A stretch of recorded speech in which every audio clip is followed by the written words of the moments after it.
Hello there. It's time for most things Kenobi. I prefer all things Kenobi, but I suppose that's not the Jedi way. As long as it's not all things Anakin.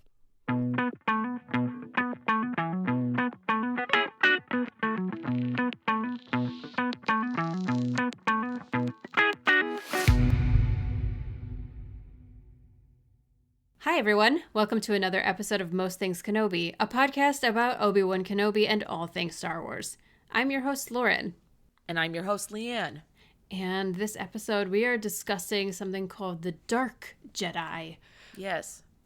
But before we get too far into the episode, we are going to do a Patreon shout out for one of our dearest friends. She's been with us from the beginning. She's amazing. Oh, yes. Amazing. Rebecca. Hello, Rebecca. We love you. We love you, Rebecca. Truly one of the nicest souls I've ever had the pleasure of meeting. A really fun, quick-witted, Yes. She's super smart. She's a super photographer. Smart. She's creative. She's intellectual. And she's written some amazing analysis of the Acolyte. And she's a Bad Batcher all the way. All the way. She loves Bad Batch. So just thank you for always being there and supporting us, Rebecca. You're amazing. We love you very much. Yes. I carried a bobblehead all the way back from London for you, and I would do it again if I had to. It was a Bad Batch bobblehead, too. Of course. Yes. We love you, Rebecca. Thanks for being part of the crew and being a friend of ours. Yeah. And also, really quick, before we get into our subject, we have a new segment we're going to introduce at the end of the show, usually where we put our audience questions. We're going to change things up a little bit. We have something new, so stick around to the end, and we will dive into a whole new area of craziness. Yes. Now, on with the Dark Jedi. Yes. This was fun to research. It was.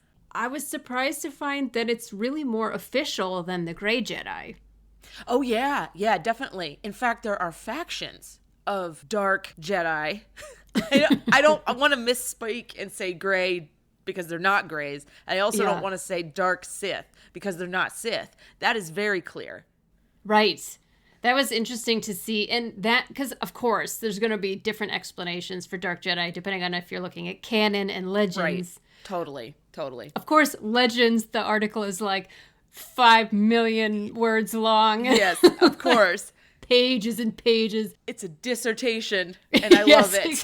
Exactly. Unfortunately, it's not canon. Whatever. I know, but it kind of is to me. I mean, me too. Legends qualifies to me, and I do feel like the current state of Star Wars is trying to take piece by piece parts of Legends and bring it into canon, but yeah, thanks, Filoni. Yeah, it's an uphill journey. There's a lot. Yes.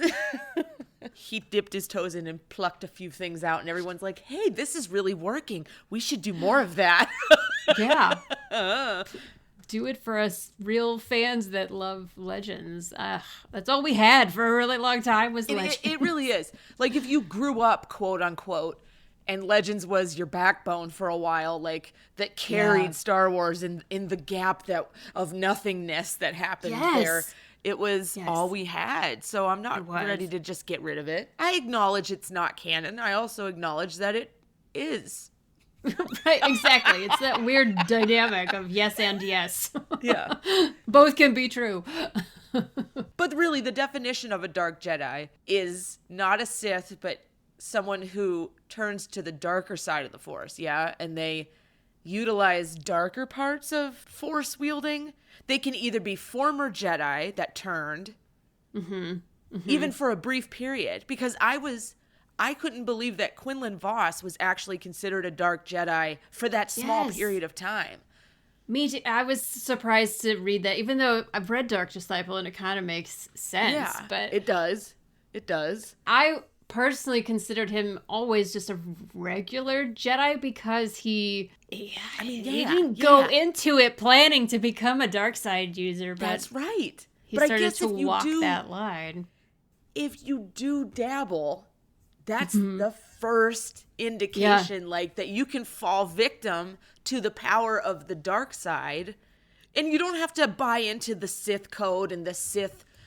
Like, the difference is, I read one piece that said the difference of a dark Jedi and a Sith is someone who wants to take complete power over the galaxy, like an empire, you know, like an overlord. Whereas a dark Jedi is someone who's just in it for themselves and works kind of alone or, you know, with other dark Jedi, but they're not really seeking out like the fame and the legendary status that comes with being Palpatine. We'll say. Yeah.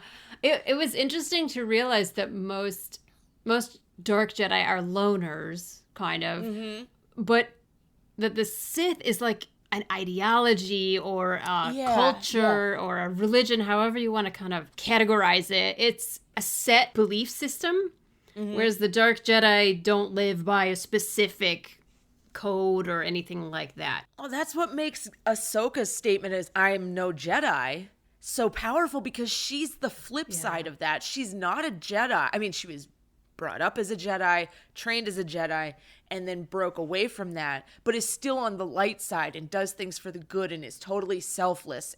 But she's not adhering to the strict code of her former self, her former life as a Padawan, and etc. There are these loners out there that are on both sides. I kind of get it, though. I kind of get it. I understand Ahsoka more than I do a dark Jedi. Let me just throw that out there. Yeah, I mean, it's once you start to look at some of the ones that are known, you can kind of wrap your mind around it a little bit. Like Ventress is a great example. Totally. Because she started as a Jedi, then was pulled in by Dooku and Palpatine and was corrupted, but there can only be two, right? They started to establish this Sith rule of there can only be two. So basically, that leaves any other dark side user to just be a dark Jedi. And Leland Chi, who is a Lucasfilm employee who, quote, maintains holocron continuity, the holocron continuity database.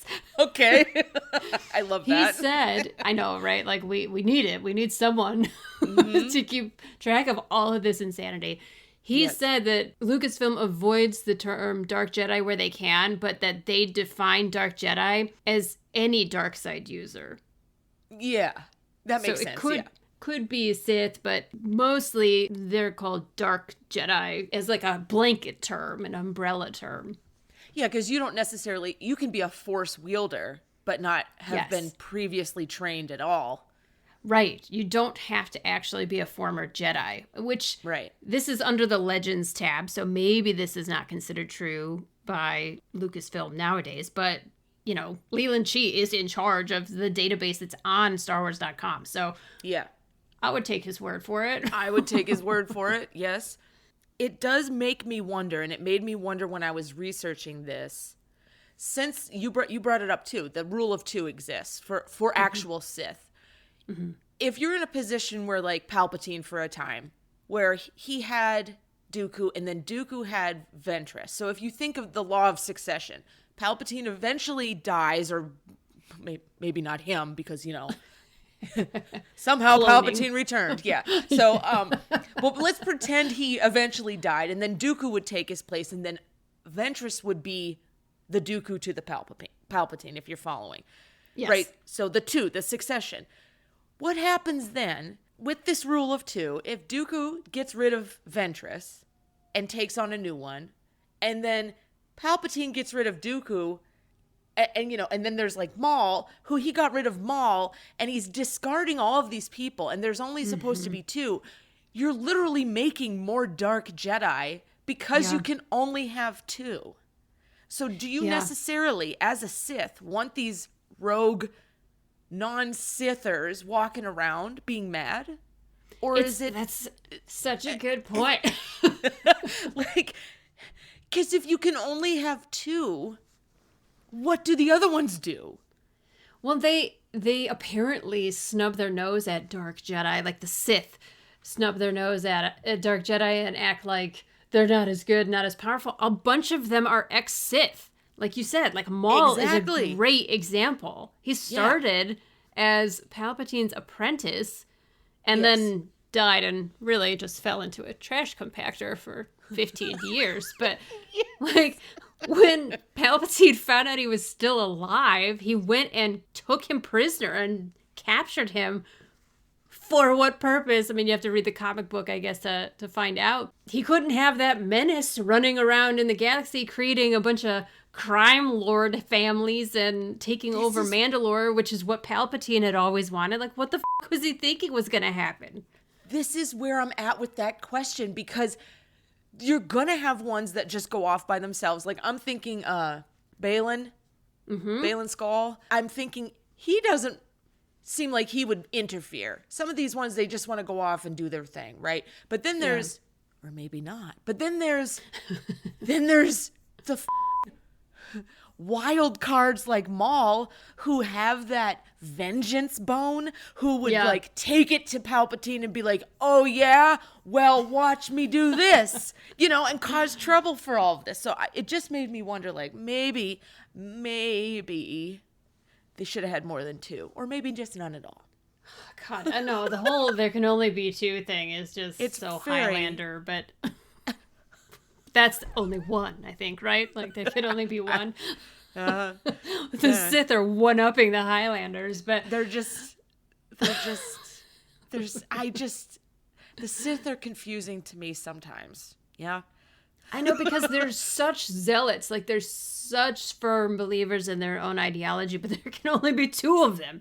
How are you supposed to pass that on? Plus, they're always trying to kill each other and, like, usurp power. And what's the point of all that? That is where I'm at with my question. That is literally the question. Yeah. And I don't think there's an answer, unless there is and I missed it, but seems a little futile. Yeah, a little exhausting. It's kind of, I thought it was really interesting that the term Dark Jedi was actually coined by Timothy Zahn. I did not read that. Yeah, it was for his original Thrawn trilogy. You know what? That doesn't surprise me at all. It was for, I think it was Heir of the Empire, Heir to the Empire, whatever that book was. Yeah, Heir to the Empire. That really makes a lot of sense. Because that was back when was that? Like, was that the 80s or the 90s when he wrote those books? Well, it was after the original trilogy, yeah, so... Oh, yeah, so at least in the 80s, if not the 90s. So the word Sith hadn't come up in Star Wars yet. George Lucas hadn't coined the phrase, so to speak. So Timothy Zahn had to come up with a way to describe... I can never pronounce the character's name. He was like the crazy dark Jedi that was trying to, like, mess with Luke's mind and was working with Thrawn, and it's like George Seaboth or something like that. We always can't figure that name out.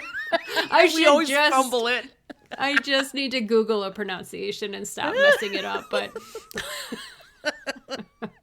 We always fumble that, though. I think it's so funny. It's just it's funny. I'm sorry, Mr. Zahn. I apologize. I think he'll forgive you. It's one of those stupid Star Wars names. It's like all consonants. It's like... We should do an episode on stupid Star Wars names. Oh my God. That would be a whole series. Oh my God, it would be. A bunch come to mind, like, right away. I know, it's crazy. But it's kind of cool that he created the term.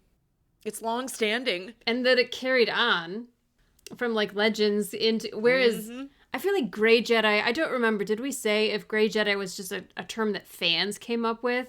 I don't remember if we discussed that or decided that. I know there's a lot of discourse among fans about what a Grey Jedi technically is or isn't. Yeah. But this definitely has a more concrete place in Star Wars lore than a Grey Jedi. It's referenced quite a lot. Like, if you look at on Wikipedia, the behind the scenes where they list all the appearances, it's got quite a long list of appearances. Well, the Night Sisters and Mother Talzin specifically are an organized faction of Dark Jedi, which makes sense. Dooku was kind of a Dark Jedi until he actually became a Sith, because he fell away from the Order. It's basically, like, it can be anyone who turns away from the Order, dabbles in the dark side a little bit.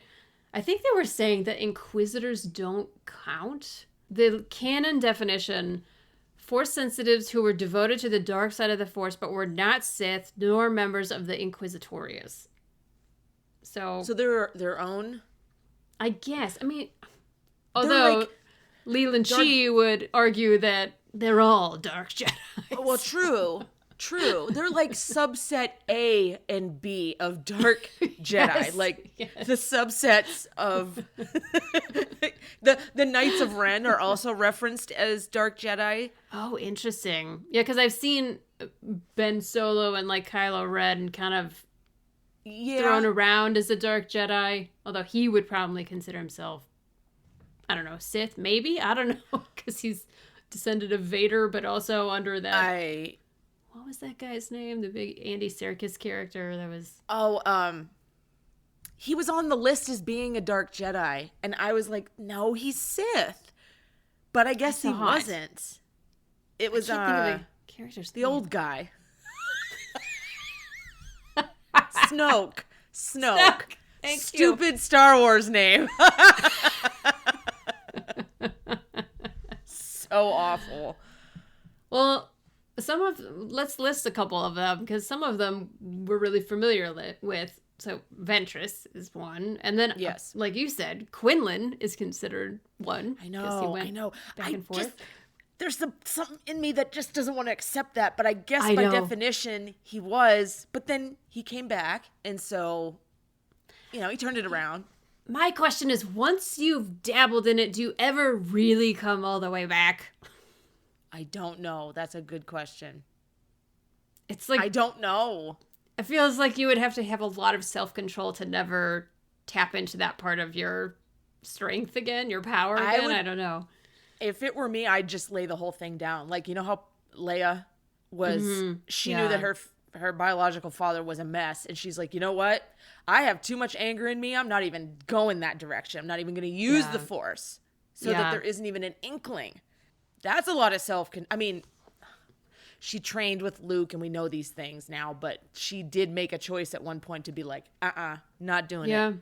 I don't feel right. It doesn't feel, I don't even want to take that chance. Boom, put the lightsaber down. So I think that takes incredible foresight and strength of character to do. Yes, yeah. It takes a lot of self-control. So by this definition, does this mean Anakin is a dark Jedi? Because I did see murdered that. a village of yes, people? Yes, I did see that. He force choked a lot of people. He used means that were, not Jedi, not light sidey. Yeah. Anakin was. The interesting thing is that I also saw that the son from Mortis was on a list, and it makes sense. Interesting. It makes. I almost said Sith. I said it makes sense. I didn't have a list. It makes Sith. It makes Sith. But it makes sense, though, because he's dark side and light side was the daughter. Yeah. They were the physical representations of it, and they were not connected to either Jedi or Sith. Neither one. The daughter. Interesting. Or the son. Yeah, they were just like the Force. That's it. So there is no alignment with a code on either side. So that would make sense, but I was surprised to see him in the list, one of the lists that I saw. But Anakin would definitely count 100%, even though his intentions pre-Vader were usually pretty good. He was still using dark He still was techniques dabbling. Sometimes, not always, but he would dabble. Yeah, because he believed that the Jedi weren't doing enough to get the job done. And we've talked about this numerous times, that he would look at it as a way of like, well, I can get the information from, say, Poggle by just doing these things that no one around here wants to do. It's like, well, there's a reason, sir. Yeah. You're crossing a line. Mm-hmm. So would Mace Windu be considered one too? I don't know. You would think. Because he uses Form 7, right? Which they say uses, you're supposed to to tap into that kind of power and anger to use that Form 7 lightsaber combat. But he's got it under control. But he's the only one with a purple lightsaber, which is a mix of blue and red. Yeah, it is. It is. He's the only one, I think, that would have enough self-control to be able to dip into, pull a little bit from, because he was wired differently. Yeah. Maybe that's why he was so ornery all the time. He was always like trying to stuff his anger down. I mean, when you don't go to therapy, you gotta express your feelings in order to get them out. I'm telling you, the temple needed a therapist, psychiatrist combo up in there somewhere. I'm gonna prescribe you some pills. I want you to take these every day. Do not miss a dose. And I'm not making fun of this. I'm saying it was another tool in their toolbox that they did not use to get their job done. Yeah. Okay, I'm a big proponent for mental health and doing the therapy. Yeah, we both are. So get your house in order, people. Clean it up. Yeah. So another one is, you've mentioned Balin and Shin Hati, his apprentice. Yes, Shin. Mm-hmm. He was actually a Jedi general. I don't remember if Shin was actually a Jedi apprentice or if he found her after the Jedi fell. That story got cut way too short. They were the most interesting pair. And I know he passed, and rest in peace, because he was on screen for one season, and he brought so much to a character, and I want to know so much more because of it. So I know, I his hope presence was amazing. Just, oh man, I could have watched him in that role. I think it would have been so interesting to see what his backstory and where he was going on this journey of his. Because he knew Anakin. Yeah, and he knew, wasn't he standing with the statues of the daughter and the son? Yes. So he knew all of this shit. Yeah. Which is crazy I know they recast him, so they'll probably carry on with the story, but it's not. Ray was so talented, and and we saw him at Celebration, and weeks later he had passed away. It was crazy. Yeah, that was truly unfortunate. The whole thing was so unfortunate. Yeah. His reception was so good and welcomed, and I hope he knew. I think he knew. There were so many. There's so many actors at Celebration who are brought to tears because of the love that they come out on stage and the audience goes crazy. I remember Lars Mikkelsen was going to speak for a long time. It was so emotional. It's so. I mean, I just got chills. I forgot about Lars coming out on screen. I forgot about that. I'm telling you, the power of this fandom when it is used for good. Yeah. It's amazing. Seriously. Okay, so one Dark Jedi that I obviously knew, but it didn't connect in my brain, and I know you hate this character, but Mara Jade. Oh, I don't hate her. I just don't like her with Luke. Luke jealous? Can do better. Yes. Yes, I am jealous. I don't care. I'm a hating ass bitch. I could see Mara being, Well, because she was the Emperor's hand, which apparently is kind of like the Inquisitorius. It's its own little side section. And Luke helped redeem her, I guess. I don't know. Oh, please. I can't with that story. Anyway. Are there anybody else that I'm forgetting? Yes. Who? This is the segment of our show titled Fuck Pong Krell. Oh, yes. Oh my God, how could I forget?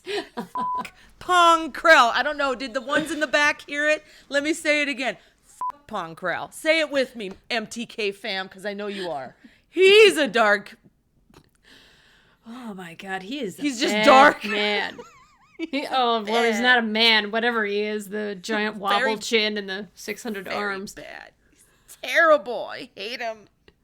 Yeah. Well, and then Barriss, for that matter, then, right? Oh, yes. Yeah, but Barriss comes back around, which is a good thing. Yeah. She definitely is on that list. I mean, she definitely, she's going around bombing people. Come on, girl. Yeah, she fell far. She fell far for a little while. Yeah. She killed her own. I guess when you go, but don't forget the Acolyte, the lead bad guy. What was his name? Who's phenomenal in the show. Oh my gosh, I can only think of the actor's name. Manny. That character was really fun. He was fantastic. And he was definitely a dark Jedi. Isn't he working with Darth Plagueis, which only got like a little creepy side view and then never got to come back into the story? It was the spirit in the mirror. He wasn't really there. You just dreamt him there. It wasn't there. Oh man, that character was great. I loved his terrifying helmet and like the voice that came out of it when he was wearing it. And then remember when he put the helmet on her? I was just like, oh, this is terrifying. Yeah, that was really cool. There were some really good elements in that show. Yeah. You know, and some not so good ones, but I thought his performance and his character was also very intriguing because he clearly had a background in Jedi training. Yeah. And something went awry and he's out. Oh, that would have been such a good story. I know. Here we are again. I know. Wanting more. And it's always the darker sided people whose stories we're intrigued by because there's just some depth there that we're missing with a lot of characters, and there's a darkness there which you and I personally crave in Star Wars. You know, because every person on the earth has something like that inside them, something that is like whatever it may be. Like, I'm not saying everybody's got like murderous tendencies, but everyone's got something inside them that's painful or like all I can think about is how Luke had the anger and the basically like FOMO, like really serious FOMO. That's so true. And like that's why I love him. He's not all rainbows and unicorns and sunshine. Like Empire Strikes Back is really dark. And I think it's when you see characters face their darkness, whether or not they come back from it is very interesting because I think we all have to do that at some point in our lives. Right. And the decision when they make it to come back and not go forward into that darkness is really gratifying because we see so many that don't and what ends up happening and, you know. Yeah. And it's not always so cut and dry. It's not always black and white at all for any one person. We often make bad decisions. Again, not referencing murder or bombing people or any, you know, just we make the wrong decision in any case. But we always try to redeem ourselves. And that's the human factor that we are all tasked with, is just trying to be better every day than we were the previous day, whatever that means for us. Yeah. And Luke is like that. Luke is real. I know. He's not a dark Jedi. He is the best Jedi. Why he doesn't need to be with Mara. He can do better. See, that's Luke's Lukeness, though. He wants to help people all the time. He wants to help turn it around for individuals, wants to help them see. And that's, I think, what was so heavy a burden. Once you start doing that, you realize everybody needs you. Yeah. And that's a lot. It is. It's not one person's responsibility either. No. Shouldn't be. And he was basically doing it alone until, you know, he started to train some baby Jedi. It's why him and Ahsoka would have been a hell of a pair together. And I don't mean romantically. Not at all. No. I mean, well, I went from talking about Mara to Ahsoka, but I mean like a pair of non-conforming Jedi, if you will. Yeah. They would have had so many stories that were similar and so many, you know, ways to lean on each other, coming from totally different points in their lives, but having a common ground. And it was, I think it would have been a really great friendship between the two. Like, if Ahsoka had existed during the Legends time period where stories were written, I think her and Luke's story would have obviously crossed and they would have become confidants in one another and good friends. Someone that they can depend on each other, and they wouldn't have been so alone. I feel like they kind of implied that was beginning in, was it Book of Boba Fett? That they were in together? Yes. And I think that's a great thing to imply because I just think the natural progression for those two would have been a lasting friendship. Yeah. And like when she said something to him about like that's so much like your father, and she gives him this side look, and it's just like, you know how meaningful that would be for that person to receive that validation. And like when the good she side says of his father. Exactly. When she says that, she's referring to the good person that Luke always believed was in Vader. Yeah. Which is beautiful. How did we get on this? I don't know, but I don't mind. I don't mind it either. It's just Man, when it's good, it's really good in Star Wars, you know? Yeah. Yeah, but Ponkrell.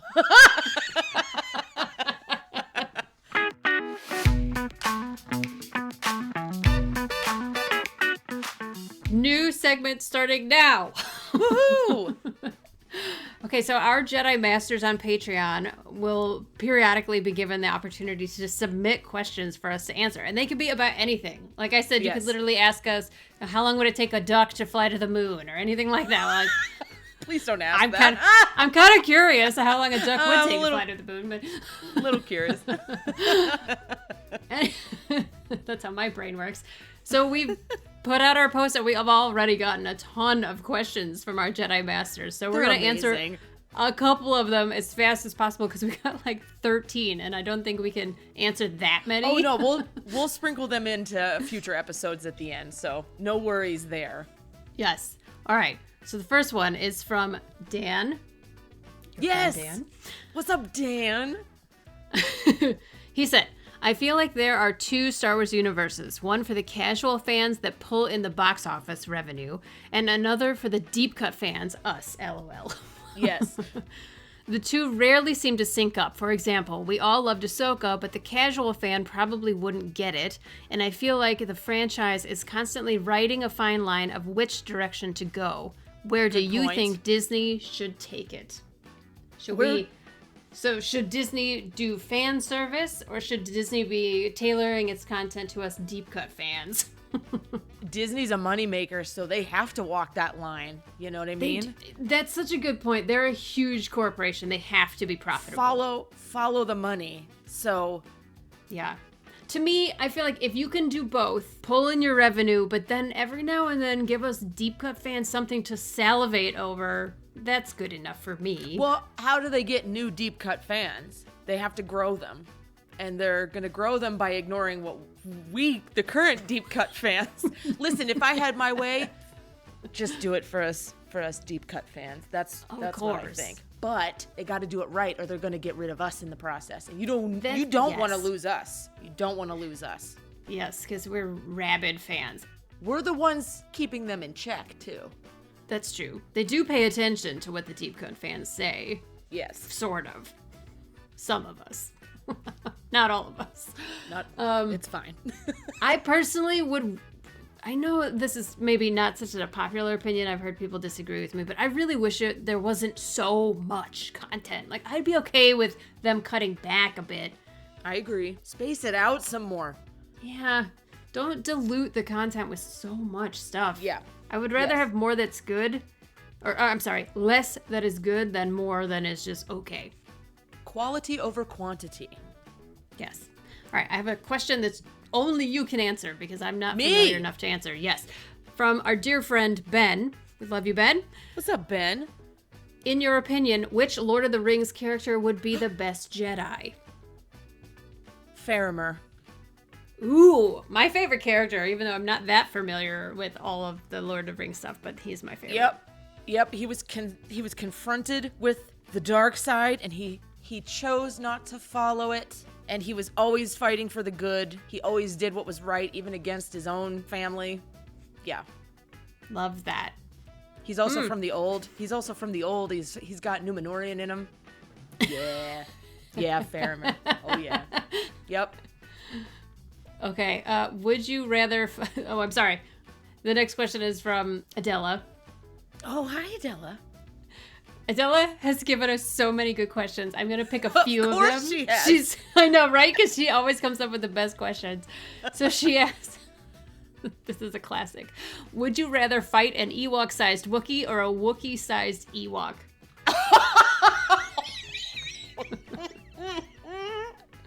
I think I would rather fight an Ewok, a Wookiee-sized Ewok, because they're gentler. A Wookiee I was going to go with an your arms off. Ewok-sized Wookiee. Okay, but like, does the Ewok-sized Wookiee retain their freakish strength? Yes, because it would end up being like that one on the Christmas special. No! Oh, I can't believe I sat through the whole Christmas special. The things we do. Yeah, for this podcast. Okay, I choose Ewok-sized Wookiee, and you choose Wookiee-sized Ewok. God, Jesus. This is the most ridiculous question. I know, aren't they never good? Thought of. Oh my God. Last one, another one from Adela. Who would your dream fan cast options be for characters that appeared in the Clone Wars but haven't made it to live action yet? I mean, Ewan McGregor as Obi-Wan Kenobi. Yeah. Please and thank you. I have to think about this. Jason Momoa as Quinlan Voss.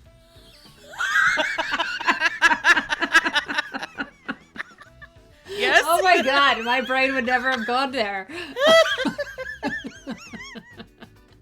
I know everyone loves Cate Blanchett as Satine, but I would also very much love Rosamund Pike as Satine. She would be very good. so She would be very good. So Yeah. good. Yeah. Oh, I love her. Yeah. And she kind of looks like Satine, honestly. She can do does. She does. That's a good choice too. Yeah. Honestly, Ashley as Ahsoka. I know that. That was like the first thing I was thinking of. That's the Really? first thing I thought of. Yeah. Yeah. And that is not a knock against Rosario Dawson. No, Rosario not at Dawson. all. No, not at all. But just maybe as young Ahsoka. Because it's so embodied in her, you know? It's so important. Well, also, Ruby Rose would be a good pick for Asajj Ventress, if anyone knows Ruby Rose. I was going to say maybe Lady Gaga as Asajj Ventress. I could go with that. I could see that. I do feel like Sam Witwer deserves some live action. Oh, he deserves to be live in any form. Matt Lanter also, I feel like, deserves some live action as well. I don't know who he could play.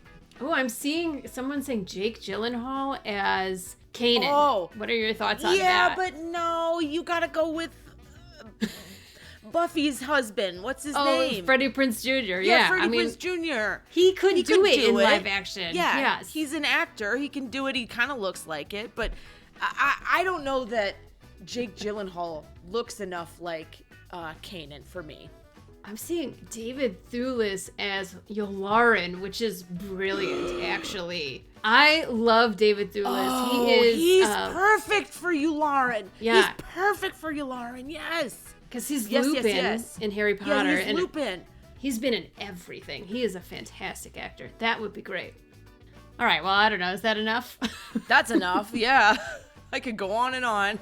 Yeah, that got through like half of what's been submitted so far, so we'll stop there for now, but we'll keep going with this segment in the future and try to answer these questions as fast as possible, because some of these are really in-depth. Thank you, Jedi Masters. You guys are the best, as always. And honestly, all of our patrons are amazing, but thank you to Jedi Masters for submitting these insane questions. Amazing. Truly amazing. Keep them coming. Yes, we love it. So for our next episode, we are going to talk about fan fiction. We're going to talk about why we got into reading some fanfics, because both Lauren and I have read them. We've written some, as we all know about Lauren's. I'm still waiting for your Luke one to be finished. I'm waiting. You and everyone else, people want to know why I haven't finished it, and it's because I'm lazy. But I'm like basically there. It's basically ended, but I just had to wrap it up and I couldn't do it. But all of that being said, we'll talk about some of our favorites. We'll talk about, even if they're not in the fandom, because I have a couple Lord of the Rings ones that I go back to time and time again that are fantastic reads. So we're going to talk about fan fiction and everything that it entails on our next episode. Thank you so much for joining us here on the Most Things Kenobi podcast. If you'd like to support the podcast by becoming a patron, head over to the Most Things Kenobi Patreon. You can always interact with us on our social media platforms, Tumblr, Instagram, YouTube, and Threads, and don't forget to subscribe on your favorite podcast player. If you enjoyed the podcast, feel free to rate us on Spotify and Apple. And if you need just one place to find all of these, head over to mostthinkskenobi.com. So until next time, my space twin, may the Force be with you. Always.